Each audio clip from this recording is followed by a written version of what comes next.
Ito ang Presidential Broadcast Service. Radyo Pilipinas. Radyo Publiko ng Bagong Pilipinas para sa Bagong Pilipino.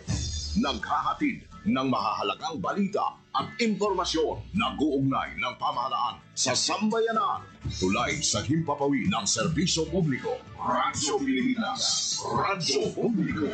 Ang boses ng Pangulo. Sa Iloilo, Radyo Pilipinas. 585 AM. Para sa Radyo Pilipinas, alas 2:08 sa hapon. Mga labing ulihing nga hitabo, hibaluon, mga hangkat at tubangon, mga bagay nga importante, aton ginahalungan, aton ginabantayan. Ululupod kita sa Bantay Banwa, Bantay Banwa, ang programa nga magatulong sa inyo sang labing ulihing nga balita, mga panubyan o kampanya para sa kayuhan sang tanan. Ikaw, ako, kita, Bantay Banwa. Mayong hapon Western Visayas, mayong hapon syudad kag probinsya sang Iloilo. Welcome sa pagpangalagad sang programa Bantay Banwa. Biyernes ng edisyon kita, Agosto 15, tuig 2025. Programa nga magadulong sa inyo sa labing uli nga balita, mga panugyan kag kampanya para sa kayuhan sang tanan. Inyang inyo alagad, Joseph Paul Nobles sa tarong sa ululupod kita sa bunga hapon diri sa Radyo Pilipinas. Iloilo mga kabiyanan sa aton nga mga balita nga patpaton sa bunga hapon. Isa ka vehicular accident ang nagluntad sa sitio Katigpan, Barangay Lawigan, San Joaquin, Iloilo. Pabati naton sa inyo karon ang latest update halin sa hepe sang San Joaquin Municipal Police Station si Captain Chrysler John Ledesma na may duwa confirmed patay sa aksidente, no? Pakita naton sa inyo pila ka mga litrato sa nagluntad nga aksidente. Halin ini sila sa syudad sang Iloilo mga kaabyanan. Unfortunately nawadaan sang control ang driver. Kag nakuha naton nga information dire si alias Lloyd ini, no. Hindi lang nato na pag divulge sa mga pangalan. Wala ton tanay maka mga bilang respeto sa himata, no, kag pamilya sang mga napatay kay duwagid isa ka pasahero ang patay kag then on arrival gid ang isa ka pasahero kag bawian man sang kabuhi ang driver. Maning mga aksidente, no, hindi mo gid la maghalong gid ang aton nga mga kauturan Biyernes pangadaan. Ang nakuha naton nga information, alias Lloyd, 32 anyos, taga Barangay Kataan.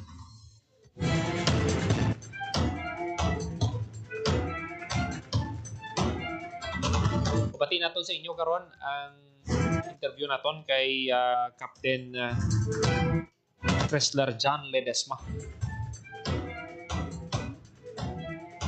Samtang ang Office of Civil Defense nagpanagtag sang 200 ka shelter kits, no, sa bahin sang probinsya sang Antique. Makaupod taman karon diri sa aton nga pagpangalagad ang Regional Director sang Office of Civil Defense, si Director Raul Fernandez.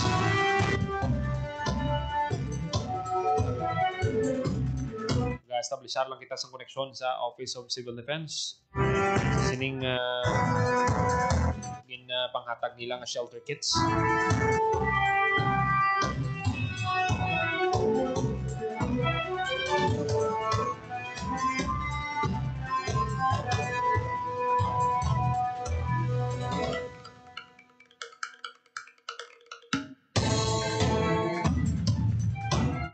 Good news naman para sa mga taga-probinsya sa Guimaras, ang Sibunag Wind Farm Project mag-umpisahan sa 2027. Hindi matapos nga nagsapol si Guimaras Governor Maria Lucille Nava. Si Governor Nava nagsapol, no, sa mga representante. Ang Ganobis Renewal Energy Incorporated para istoryahan ang mga updates sa patindog nga Sibunag Wind Farm Project. Mga kabiyanan, ang project ni kadakugid sang investment, no? $130 million. So kung times 50 mo na, mga bilyon gid ang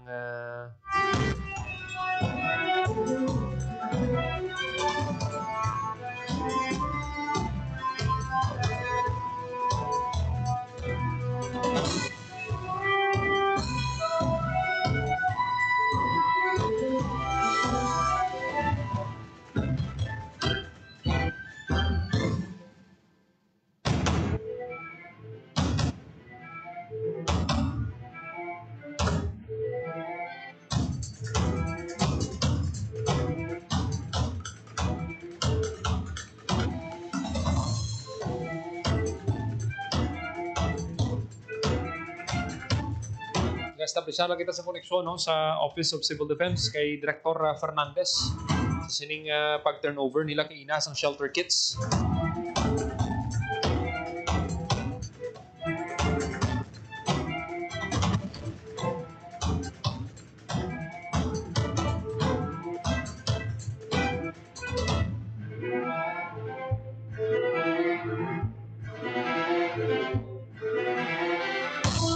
Magkaupo na to sa pihak linya si Director Raul Fernandez, ang Regional Director sa Office of Civil Defense 6. Sir, welcome sa Radyo Pilipinas. Magandang hapon. Ay, magandang hapon po at sa mga nakikinig ng Radyo Pilipinas. Sir, yung Office of Civil Defense nagpamigay ng shelter repair kits sa provincial government ng Antique. Sir, anong dahilan, sir? Anong need yung nakita natin kung kaya't nagpamahagi tayo ng shelter kits, Director Fernandez? Ito ay bahagi po ito ng tulong natin no, sa probinsya ng Antique na nagdeklara ng state of calamity. So, nag-request sila ng mga non-food items. Isa nga na doon ng shelter repair kits para sa mga kabahayan na nasira ng enhanced Southwest Monsoon. So, namigay tayo ng 200 na shelter repair kits kanina. At maliban doon, nung mga nakalipas na araw, nakapagbigay na rin tayo ng family packs sa bayan ng Sibalom, 70 pieces na yan. At naging instrumental din tayo ng pagpa-facilitate ng binigay na shelter, parang trapal ng Sud, galing pa ng Manila yon. So tayo facilitate para maipadala dito sa Visayas at maiuwi pa mahagi niya sa Antique. So meron pa tayo Sir, bali 200 yung dinistribute natin ngayong araw, sir, plus yung previous doon sa area ng Sibalom 70. So 270 na lahat, sir, sa province ng Antique yung napamahagi ng OCD. Yung 70 family packs. Ay, okay, family food. Iba yan. Hindi food. Yung OCD family packs. May mga bali kompleto na yun. May mga lutuan na dyan, may sleeping kits, hiding kits. So kompleto na yun. Yung orange box kung yan, yung orange OCD orange box. Okay. Gano'ng kahalaga, sir, na mabigay natin yung mga ganitong kahalagang mga gamit, sir, in times of calamity?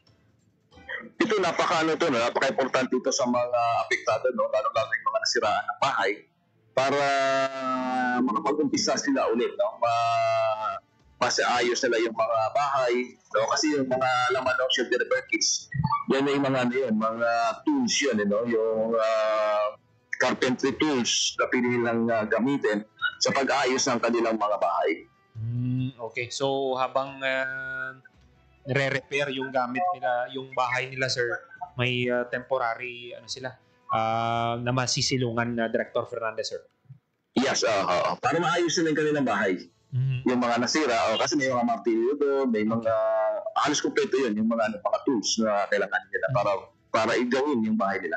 Sir, Director Fernandez, aside sa province of Antique, may mga lugar pa tayo dito sa Western Visayas na bibigyan ng mga shelter repair kits?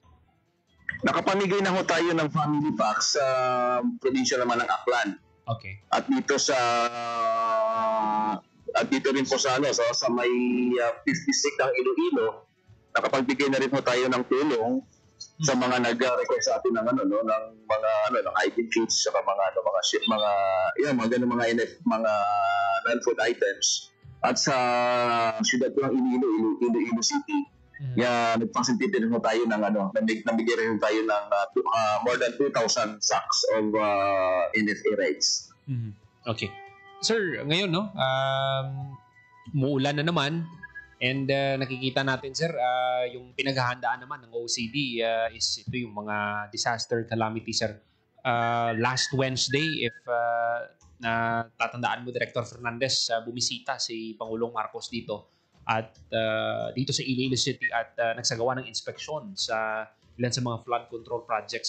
Sir, gano'ng kahalaga sir na ma-inspect, ma-check and to ensure na magagamit ito sir based din sa panawagan ng Pangulong Marcos?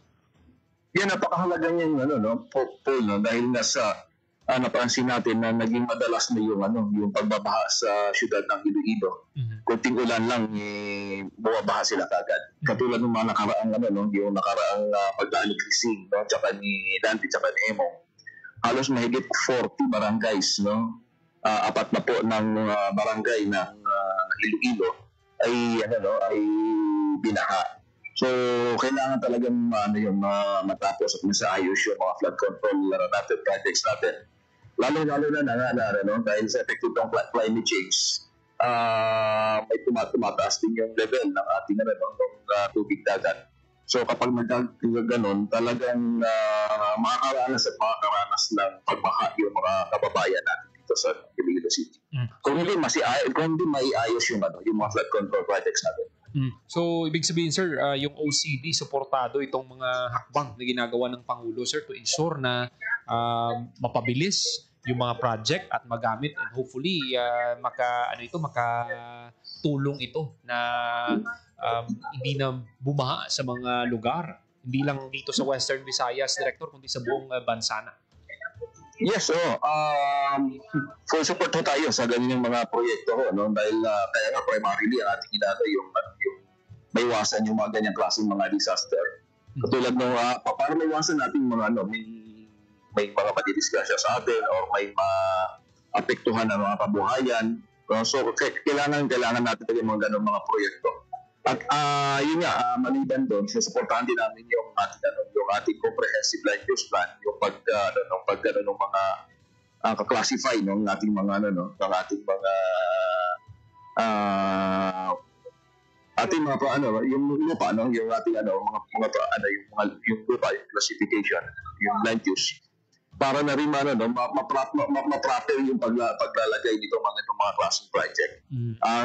Kasi ang nakikita natin kaakibat ng mga development projects natin ay itong mga klaseng pagbabaha na nga dahil may natatakpan yung natural na daloy ng mga ng ilog. So kapag yan may naharangan, talagang is babahain talaga yung lugar. Sa nakikita natin, Director, kung mare-resolve itong problema ng pagbaha, mas makaka-focus yung OCD sa iba pang mga mahalagang bagay kung may mga kalamidad man na mangyari sa area. Tama ka dyan, Tol. Kasi hindi na naman talaga pagbaha yung ating tinututukan. Lahat ng klaseng trahedya or mga sakuna na pwedeng danasin ng ating rehiyon ay pinagtuturan natin ng pansin yan. At yan ay maliban dyan, syempre, meron tayong mga prevention and mitigation, may mga preparedness tayo, may mga paghahanda tayo, may mga ginagawa tayong pag-organisa ng ating mga volunteer groups, yung ating mga kabataan, tutukan na rin natin ng pansin para ma-organisa rin sila para sa mga civic works nila na pinilang i-offer sa ating mga kababayan. So, yun ang mga pinagtutukan natin ng panahon na katol. Okay. And we hope, sir, with this yung pronouncement ng Pangulo sa flood control project ay tumugon rin yung mga LGUs na hopefully ma-resolve na itong mga problema na ito, Director. Yes, oo. Sana nga. Tsaka yung mga drainage system natin, yan, tsaka kung tayo ng iba pang mga proyekto na para maibsan itong pagbaha dito sa ating sa kalungsuran. Okay. Director Raul Fernandez, sir, ang inyong mensahe na lang po panawagan sa ating mga kababayan. ay patuloy itong maging alerto at nananawagan kami na makisama kooperasyon sa ating itong mga otoridad, mga ano po natin sa pamahalaan. Kooperasyon lang po para masaayos natin ang lahat ng mga bagay para makaiwas tayo sa anumang klaseng sakuna. So, magkantabay lang po parati at itong panahon natin ngayon is apektado tayo ng climate change.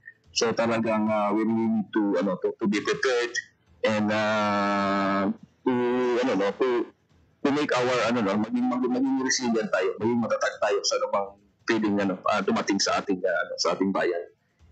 Maraming salamat, Director Raul Fernandez, ang Regional Director ng Office of Civil Defense Region 6. Maraming salamat, Tol, at mabuhay kayo. Good afternoon. Batian mga kabinan, Director Raul Fernandez, ang Office of Civil Defense Western Visayas.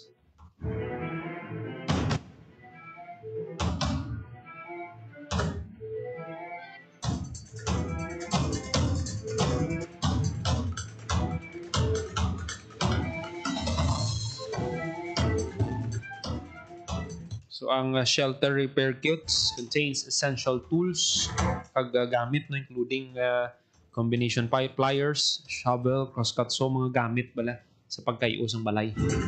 Shelter repair kits.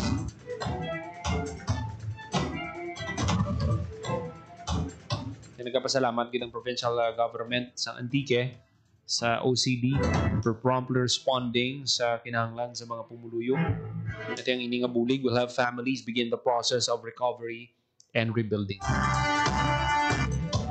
Pagti ang hindugang naman nato sa sining bisita ni President Ferdinand Marcos ang Wednesday nga tingin bisita itong flood control project nga tingin tawag din ganito nga palpak. Kag delayed na gani. Suportado gid sang Office of Civil Defense ining mga tikang ginahimo sang gobyerno to ensure nga mangin efficient ang pag-ubra, ma-deliver on time ang ining mga projects kag para nga mabenepisyuhan sa mga pumuluyo. Kay kada bagyo ginabaha na kita ano na lang niyang aton na batyagan sang gobyerno ang need may sumbong sa pangulo.ph pwede ka mo kareklamo dira. Pero pinaka-importante kaya nga mabantayan ang ini nga mga proyekto kung nahuman na gid man kung medya-medya lang magsiling ka nga medya-medya lapit sa tatapos ano hindi tunga-tunga bla hindi ka kasiguro kung natapos na gid man o kung wala ang proyekto dira gid ang problema. Pinsarabla damo gidya ang naperwisyo na huulan sa sining pagbaha, damo ang nagmasakit, damo ang naduktan sang leptospirosis. Bangod sang pagbaha sa mga drainage system mo man ang ginaduso man ni Director Fernandez ni check. Nagapati siya ngati aside sa flood control project kung ma-check man ang ining mga drainage system di kung may nagabara dira or di dapat matanaw gid sang maayo. Ang ginang pinaka-importante ang initanan ang ginaobra sang gobyerno, national government para ini sa kaayuhan sa tagsa ka Pilipino. Labi na napirmi kita ginaulan malin sang Hulyo pa nga inulan di subong laman gauntat ang pag-ulan. Hasta na ni Setyembre, Oktubre, so bantayan gid. Habagat season na. Lagi ka mo sang payong, jacket, proteksyon sa inyong alawas para hindi ka mo magmasakit. 27 minutos makaligid sa takna ng alas 2 sa hapon. Sa ibang panaton nga balita, sa ka-aksidente nagluntad sa San Joaquin. Interview na to sa programa kay interview naton si Captain Chrysler John Ledesma. Siya ni ang hepe mga kabyanan. Hepe sang San Joaquin Municipal Police Station. So ato ni pabati sa inyo ang interview naton sa hepe sang San Joaquin, Captain Chrysler John Ledesma. Municipal Police Station. Sir, paano ni sir nagluntad ining aksidente sir dira sa area sang San Joaquin? Yes, sir, may nga po, mayan nga akin sa kalamatisang mga stasyon, payara po sir nga insidente kagina, no, isa ka vehicular accident na natabo sa sitio Katigpan, Barangay Lawigan, San Joaquin, Iloilo, sa tapna nga alas 11:50 siningaga, August 15, 2025, sir. Involving ang kanin natin ka public utility vehicle, sir. Sir, paano ni na anong natabo si sir nga na aksidente ni? Based sa investigation nyo? Yes, sir, no, tungod sa ang dito sa irumagit natin, sir, nga ginadala ni alias Lloyd, handling sila, sir, sa Iloilo City, going towards sa Barangay Lawigan, San Joaquin, Iloilo. Kag pagdabot nila, sir, sa nasambit na barangay, sir, no, sa Sitio Katigpan, Barangay Lawigan, San Joaquin, Iloilo, na lose control siya ang driver sa iyang ginadala nga PJ, kag nag-swerve, sir, no, kag aksidente nga nagmugo sa isa ka Gimili na tree, sir. Okay. Sir, luyag na to ni confirm, sir, may may mga napatay kita sa insidente? So, sir, no, ang isa ka pasahero niya nga si alias Ann, ang declare sang attending physician dito on arrival pag-abot sa hospital, kag amo man, sir, ang driver sang nasambit na PJ, bago lang ni, sir, no, declare man sang attending physician na napatay man niya, sir. Pila, sir, kabilog ang pila kabilog ang pasahero, sir, including driver? So, tatlo ni ka pasahero, kag ang ating driver, bali apat ni sila, sir, ang onboard sa sining public utility vehicle, sir. Okay. Sir, anong alias, sir, sa aton nga driver? Alias ganito?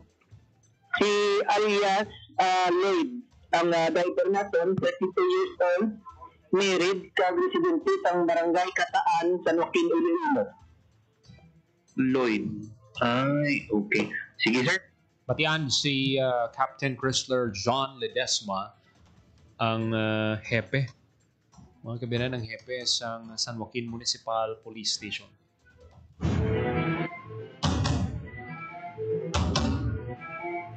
Sa nakuha naton nga information, nakuha naton diri ang ngalan gid sang driver. Ang driver, mga kabiyanan, si Javern Lloyd Abriol. 32 anyos, taga Barangay Kataan. Maglayo ang driver kay ang tatay sini. Second kasi nato, no, sa San Joaquin. Wala ko nga daw ka pamilyar gid sa ngalan pag siling Kataan. Atin na gid naton, confirm gid naton. Condolence gid sa pamilya Abriol. Parinti man namon dira, no, sa area sang Kataan, San Joaquin, Iloilo. Base sa information sang San Joaquin, nawadaan sang kontrol kag nabunggo sa puno. Dua ang padayon pa nga ginabulong. Ang isa ka biktima, isa ka pasahero, gindeklara nga dead on arrival. Ang driver naman, si Lloyd, ang samtang ginabulong, napatay man sa ospital. Condolence kit sa pamilya.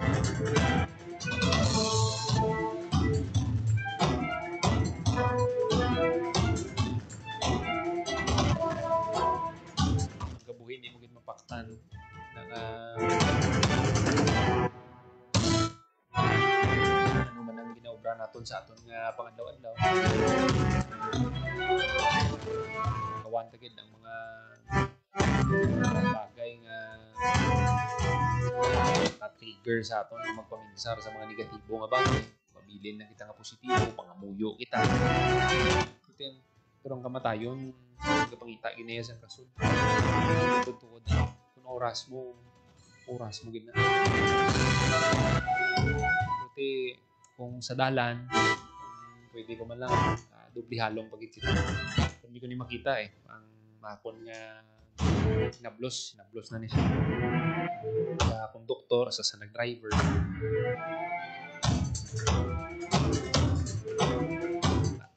Mata daw pila pala ni. Hindi ko mapaktan ang kamatayo na importante lang. Kag serbi ning leksyon ng mga amo ning mga sahi sa mga aksidente sa atin.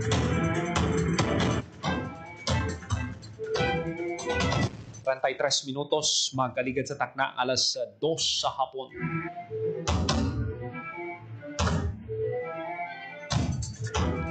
Magahatag lang kita sang pila ka mga pahanumdom sa aton nga pagbalik. Duga nga mga balita.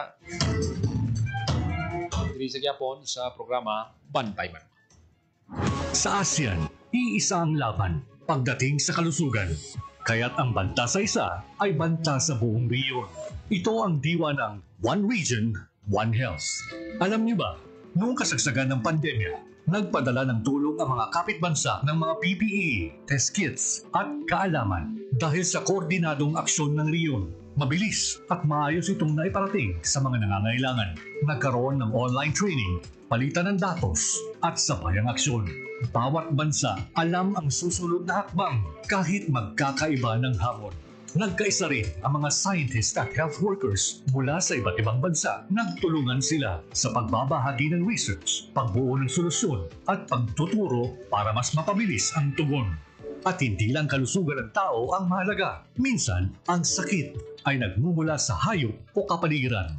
Lahat naramdaman natin yung impact ng COVID sa ating day-to-day living. And sabi nga nila is yung COVID may have come from bats na tumalon sa ibang species and then eventually sa humans. So nagkaroon tayo ng ganung klaseng awareness na ang biodiversity loss, pag nangalaga tayo ng kalikasan natin, it can actually support our efforts to prevent in the long term yung mga zoonotic diseases or mga pandemic. Kaya mahalaga ang kabuuang pagtingin sa kalusugan ng tao, hayop at kalikasan o ang tinatawag na One Health. Isa itong pagtutulungang paraan para sabay-sabay mapangalagaan ang lahat ng ito, lalo na laban sa mga bagong sakit, resistensya sa gamot at epekto ng climate change.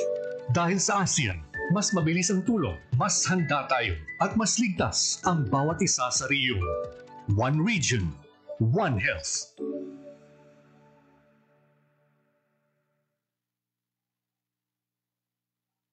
Time to celebrate kultur Pinoy, tradisyon, musika, sine, literatura at iba pa. Anything and everything fun and Filipino. Ito ang Pinoy Kultura.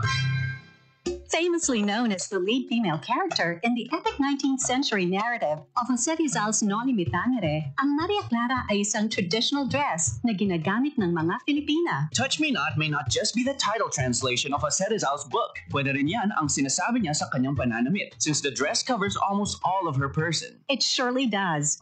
Ang Maria Clara ay may 4 na bahagi. The saya, which is Hindi lang sa sariling bayan na ito. which is a nylon skirt. The camisa, which is a colorless camise. And the panuelo, which is a stiff scarf. Paano kaya na pinatigas yung scarves na di siya nabaluktot sa hangin? Sa pagplansya yan, gumagamit ata sila ng starch para nakatindig yung scarf all day long. And although the design of the Maria Clara has transformed through the years, in the 20th century, ang Maria Clara ay nag-evolve na to a terno. Terno, now that's what we mostly hear these days. That's the dress most, if not all, Miss Universe Philippines title holders wear during the nightgown segment in the global pageant. Good evening, my name is Gloria Diaz, Nasa Manila. Philippines! Those butterfly sleeves are really a fashion statement the whole fashion world can't help mention and admire. Exactly. Pinapasikat nila yung humble pinya cloth natin, which is what most ternos are made of. And with the ever-changing times, mixed with silk and ibang materials na rin, giving the terno a modern twist na sumasama sa changing standards in fashion today. Although the Maria Clara style has changed through the years, yung imahe of the classic Maria Clara can still be seen in every terno produced. Ang trahedya naman, if you've read Noli Me Tangere, which I assume we all have had in high school, unless you were so zoned out. Maria Clara and Crisostomo Ibarra don't end up together, but that's for another cultura. It sure is. Now that's a quick look at cultura, because our culture is cool. Yan ang Pinoy kultura because our culture is cool. 37 minutos, magkaligad o kung 38 minutos, magkaligad sa tagdang alas 2 sa hapon. Padayon kamo nga nagapamati diri sa Japon sa programa Bantay Banwa. Antes kita magpatpat sa dugang mga balita, ginatamaw naton sa mga mayong hapon ng mga nakatutok sa aton ng pagpangalagan. Si Crisame Monreal Indencio, si ng Gina, no? Salamat sa aton Bantay Banwa, kabalo man kita sa katabo sa palibot. Good job. Thank you, ma'am. Si Beng Valles nakatutok man sa aton nga pagpangalagad.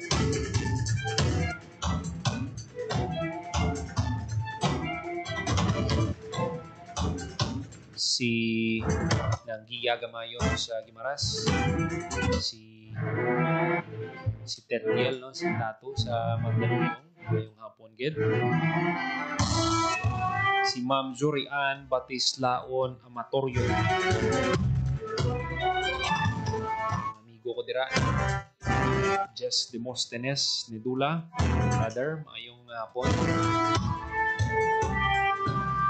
Sa akon nga wife, nagatutok man, maayong hapon gid, abuela. Basta nga mga nagatubantay sa akong paglalagad, sini nga hapon sa Radio 585 kHz, sa gid ka maed-ayad nga hapon sa inyo.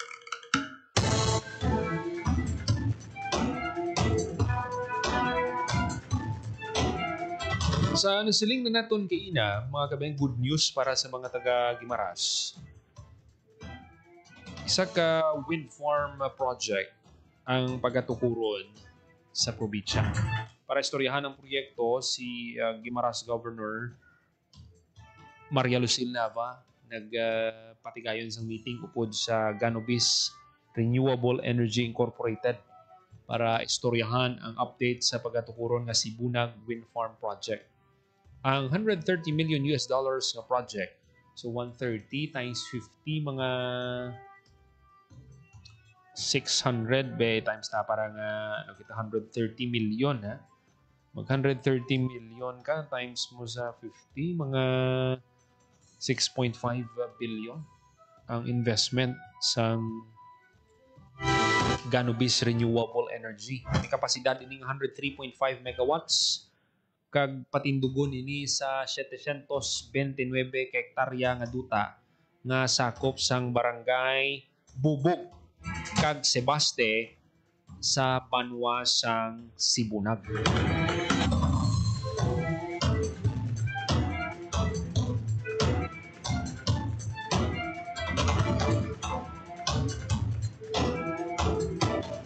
Target sang Ganobis nga masuguran ang konstruksyon sa 2027 samtang ang testing kag commissioning ginapaabot sa tuig 2028.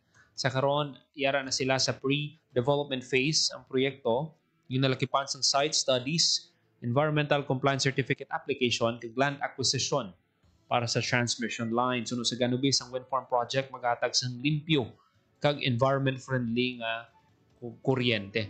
Ginabi-abigid sang gobyerno probinsyal ang ini nga proyekto kag nagalaom nga ti makabulig ini nga magsanyog pang ekonomiya sa probinsya. Ila sa mga benefits ti amo ni nasiling na naton clean environmentally friendly source of electricity while helping mitigate climate change, boost the local economy through increased tax revenues and tourism. Maka-create man ini sa palangabuyan para sa local communities, improve infrastructure for power transmission. Pero ang ginapangabay kung tani isang probinsya nga ang host community direkta makabenepisyo sa energy nga ma-produce, particularly through allocating a portion para sa ila local consumption. Pero gin-explain sang Ganobis Renewable Energy na pangasang ila Presidente Danilo Panes nga ang ini nga electricity magadiretso sa grid, NGCP na, before being distributed to power distributors. Ito, ang Department of Energy ginatun-an pa mga paagi to address local allocation concerns. Bugit bisan ang San Lorenzo balang wind farm kung nadumduman sang aton mga tagpalamati amo man na may ano na kumbaga sa grid gid na iya madiretso anay.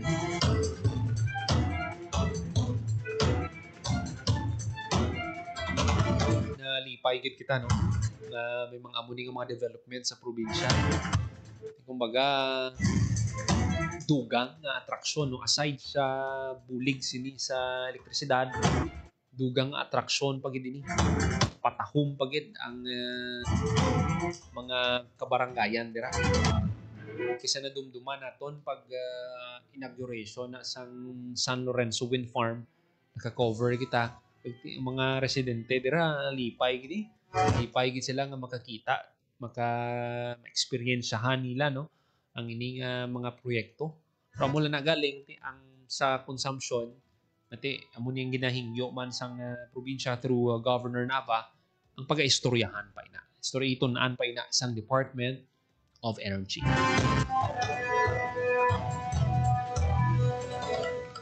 Dugang pagid nga mga updates sa probinsya sang Guimaras.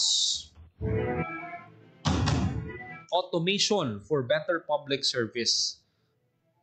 Ang probinsya sang Guimaras no nag-meet sa Department of Interior and Local Government, DILG, Bureau of Local Government and Finance. Ang ginaduso nga automation sa mga ginaproseso sa probinsya sang Guimaras in line with the Ease of Doing Business Act. Ang ini nga move aims to simplify transactions at mas mayo gid man kay dasig dasig nga daan kon automated. These moves aim to simplify transactions, improve transparency, and enhance government services para sa pamumuyo. Full support yet ang provincial government sa sining nga proyekto saying this innovation is a step forward. Pati ang public service mas maging madasig, mas maging efficient, at more responsive sa kinahanglanon sa mga Guimaras.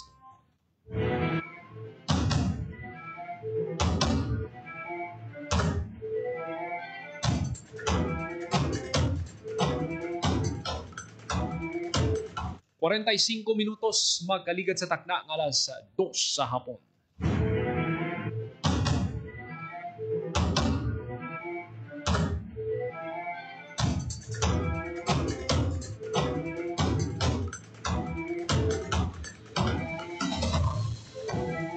Sa mga kauturan ta nga nagapamati, no, pwede ka mo ka-comment dira, pa-shout out para nga mabasa nato no, diri sa aton nga pagpangalaga. Kung may mga matugda ka mo sa gina-discuss natin, welcome gid. Kay aton ina pagabasa. Basta wala lang sa mga vulgar words, professional lang. Aton nga respectful ang mga comments naton. Wala gid sa problema, basa akong tigid diri sa aton nga pagpangalaga.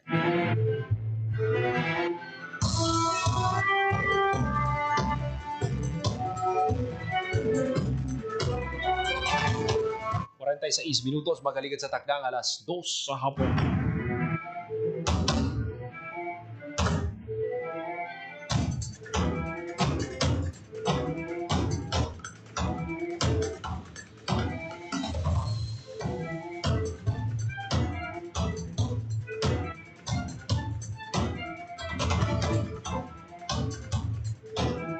Kaya ina mga kabyanan, no? Kung nadumduman nyo sa Wednesday, in-inspect ni President Ferdinand Marcos ang flood control project sa San Isidro Haro, kainas ang aga inspect sa Presidente ang rehabilitation sa river protection structure sa Barangay Bulusan sa Kalumpit, Bulacan. This visit follows the President's press conference ring in-highlight niya ang irregularities related to government's flood control programs na sa 9,855 projects na kumpleto from July 22 to May 2025 kag funded by 545 billion pesos nga budget. Kung imagine ang kwarta sa flood control. Habita ang mga dalan na ano questionable, may mga ginaaligar nga irregularidad. Pero ang flood control gali, wow, sa pagka dako pagid nga pundo ang ginagasto sa gobyerno diri. Bulacan reportedly is the most flood control projects. Muna galing ang bisita. 668 projects nagabalor sa 6.5 billion. Even though the province is not listed among official flood-prone areas. One of the flood control projects is the rehabilitation ng river protection structure sa Balusan o sa Bulusan. May project costing 96.4 million pesos. It was built by St. Timothy Construction Corporation, identified as one of the top 3 contractors out of the 15 that secured most of the flood control projects nationwide. After sang Barangay Bulusan, nagpadulong ang presidente sa flood mitigation structure sa Barangay Frances sa Kalumpit. Ang ini naman nga proyekto nagabalor sa 77.1 million. I-construct sang Wawaw Builders. Identified man as one of the top 15 contractors with a total of 58 flood control projects. Sa paglunsar sa sining sumbong sa Pangulo.ph website, na-encourage gid sang gobyerno nga magreklamo, mag-report sa kondisyon sa ilang mga flood control project para nga ma-check dayon. Kag kung may mga irregularidad, ma-report dayon kag aksyonan mga kabyan. Ano ang pinaka-importante? Nakabantay, nakatutok ang gobyerno ta sa sining mga proyekto. Kasi kwartama ni sa pumuluyo. Kwartama ni naton. To deserve naton nga mahibaluan kung anong status. May kinamatarong kita. Magpahibalo. Ang muni nga proyekto. Palpak. Ang muni nga proyekto. Wala sa gihapon sang mihura.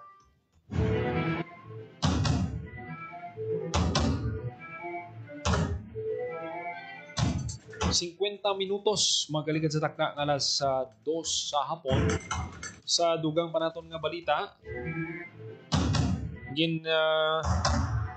recognize Police Regional Office Negros Island Region ang Silay Component City Police Station for their swift response sa ginalagar theft incident sa Rizal Street, Barangay Rizal, Silay City. Ang insidente gintawag sa 911.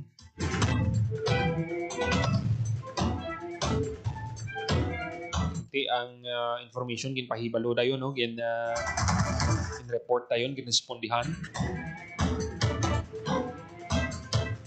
Kadasig lang ang upon receiving the call, ang Cacao Charlie Mobile Patrol Unit nag-respond dayon and arrive at the reported location within 4 seconds.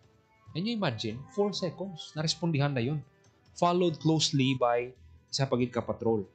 Upon verification, it was discovered that while the complainant nagakatulog, na nuntisyaran niya nga may nagahulag sa iyang atsanggi kag upon checking, nadakpan niya gid ang duha ka minor suspects nga pangawat. Nagti nakasulod sa iyang atsanggi. Nagti dakop gid ang ining mga duha ka minor de edad Pero may protocol ni kay balaan mo minor gin kustudiya sila sa CSWDO Women and Youth Center, Barangay Mambulak City for counseling and intervention. Hindi mga ginikana nila. Magining pamangkot gid permi basta minor ang mag-ubra sang krimen. Pero kita mo kung ano kadasig ang pag-respond. Madasig. Mayo ni kay kag balan mo nga ang high moral gid ang pulis ta. Ginpalipot man ng dutihanay nila mo. Hindi na sa una nga 12-12, putso na lang. Pero para sa mga malayo naman ng mga para naman sa mga pulis kati malayo ang ginapulian. Medyo adjust na kamo gamay or pwede man na mastoryang ninyo nga commander. Kapati kita nga maistoryahan gid ang ina nga mga bagay para nga mas maging effective pagid ang police response sa komunidad. 52 minutos magaligid sa takna ang alas 2 sa hapon. Mga kabinan ng iban pagid ng mga balita patpato naton sa masulod nga edisyon sang programa Bantay Banwa.